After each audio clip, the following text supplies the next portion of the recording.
Hey everybody, I'm Matt. This is the 10-Minute Bible Hour podcast, and I just watched a couple of clips from Weird Al's UHF, which is possibly the greatest film in the history of films. If you have not seen that movie before, you are missing out, and you should probably go watch it. It is maybe the movie I've watched more than any other movie in my whole life, but there is this scene in there where the bad guy of the story, R.J. Fletcher, he's the owner of the big important TV station, the network affiliate in town.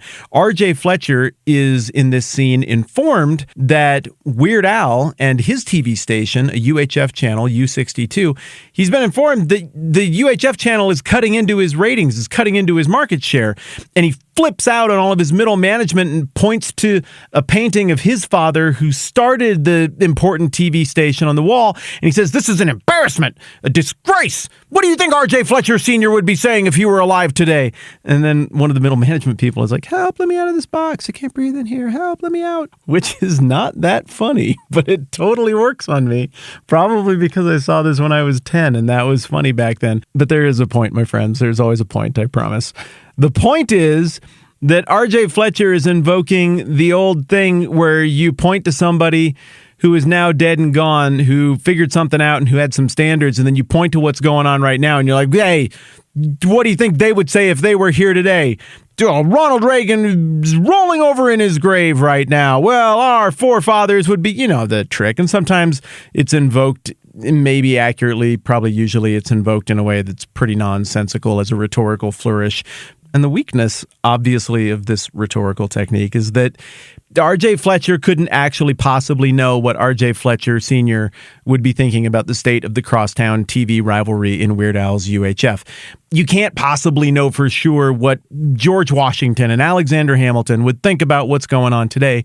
It's ultimately speculative and kind of a red herring because it draws you off into another debate about another thing. But as we've discussed before around here, what if you actually did know for sure exactly what those people of the past would think about what is unfolding right now?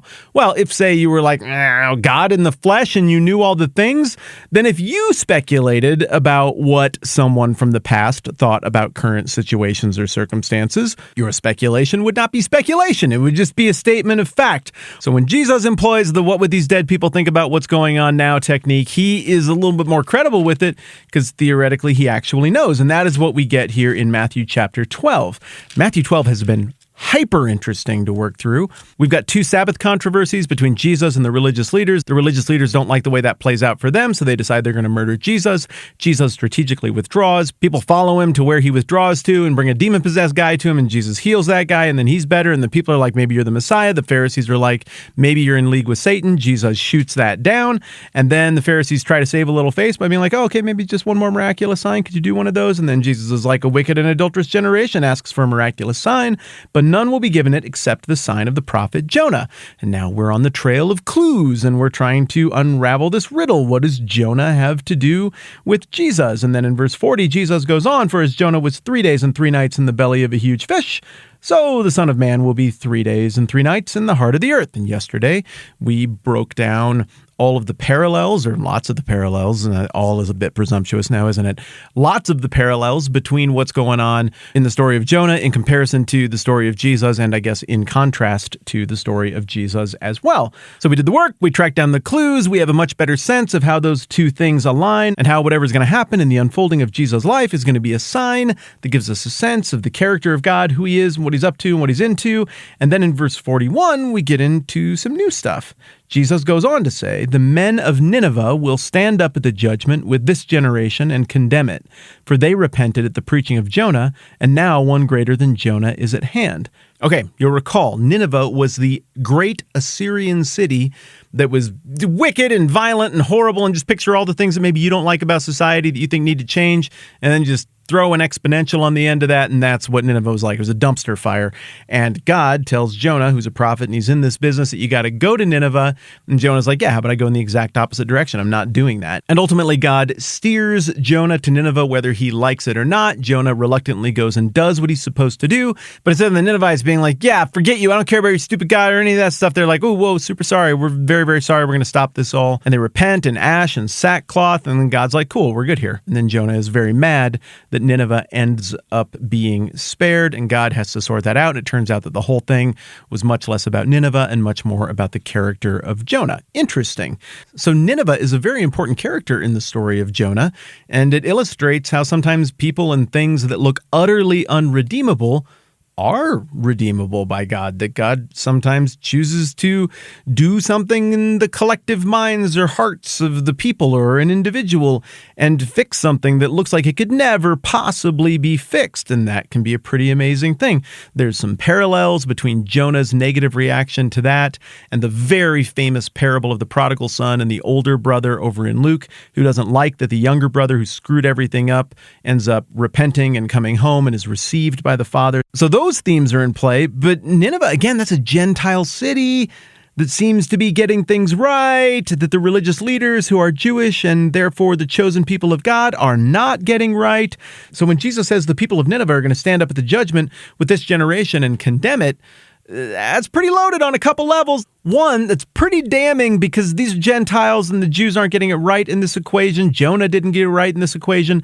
But two, it's pretty damning at the moment as well because Jesus is saying that the Pharisees are making the same mistake that Jonah made in not getting it, not understanding the heart of God, even resenting the heart of God, even obstructing the redemptive work of God for outsiders until they're absolutely dragged by the ear into participating in the thing. Jonah does not come out of the book named after him getting any credit.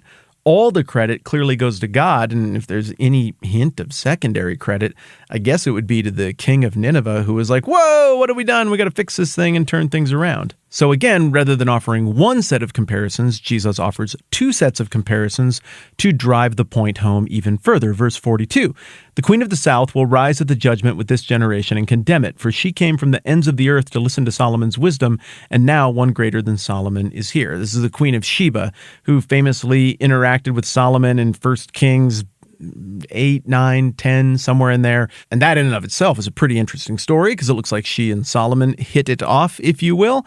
And there's this whole other branch of the history of the religion associated with the Jewish people and eventually Jesus that comes out of that particular visit. Story for another day.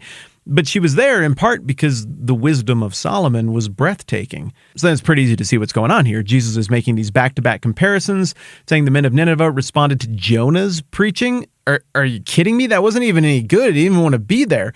And now one who is way better at preaching and communicating is here. So if they could repent with that crappy job that Jonah did, how much more so would Nineveh repent at what's going on right in front of your faces, but you guys aren't repenting? And the queen of Sheba, the queen of the south, she knew wisdom when she saw it. She was willing to make a giant overland trip in order to be in closer proximity to that wisdom, but someone wiser than Solomon is here right now saying wise things in front of you that are maximum wise. And y'all are like, well, to prove that you're not Lucifer or in league with Lucifer, could you just do another one of your tricks for us? And so, where R.J. Fletcher of Weird Al UHF fame failed to properly invoke the here's what these dead people would be thinking if they were alive today rhetorical technique, Jesus, on the other hand, nails it because he has precise knowledge of what these people would be thinking if they were alive today. And further, once again, Jesus has pulled this off in back-to-back chapters. At the end of chapter 11, after Jesus condemns this generation, the zeitgeist, the spirit of the age, the way people were thinking about truth and about God, in verses 20 through 24, where he says, woe to you, Chorazin, woe to you, Bethsaida, if the miracles that were proclaimed in you had been proclaimed in Tyre and Sidon, they would have repented long ago in sackcloth and ashes. But I tell you, it'll be more bearable for Tyre and Sidon in the day of judgment than for you. And you, Capernaum, will you be lifted up to the skies? No, you'll go down to the depths. If the miracles that were performed in you had been performed in Sodom, it would have remained to this day. But I tell you, it'll be more bearable for Sodom on the day of judgment than for you. So Jesus says all of that stuff, condemning the spirit and the mindset of people who should have been quick to receive him back there in chapter 11. But that is directed at a general audience, a general mentality of the day. In chapter 12, that same invocation of here's what the deal would be with these people if they had seen what you'd seen, or here's what they did when they did see it. Here, the invocation of that technique in chapter 12 is specifically targeted at the Pharisees, not just people in general who don't get it. And again, you will note that Jesus is hitting them where it hurts by pointing to two examples of Gentiles who are welcomed into the kingdom for recognizing the true work of God when they saw it, as opposed to the religious leaders of the chosen people who can't seem to understand who it is working and teaching and doing this miraculous stuff right in front of their faces. Look, last thought here. I am not saying I would have got this right if I had been there. Sometimes it's really easy to sound like I'm taking a tone here of like, idiots, everybody else is dumb. I totally would have been for Jesus because I'm smart and I know how the things are. I probably wouldn't have. I don't know about you. Maybe you're wired differently than me, but I probably would have been on team wrong here. The tone that I'm taking, I hope, is one that's just kind of fun as we buzz through the thing and look at it for what it is. But if in any way that tone sounds like I know how all the things are and I'm better than the people that are being criticized in this passage, then I'm saying it wrong, and I would appreciate it if you'd give me the benefit of the doubt on that. And finally, if you haven't seen Weird Al's UHF, it might be time. I'm Matt. This is the 10-Minute Bible Hour podcast. Let's do this again soon.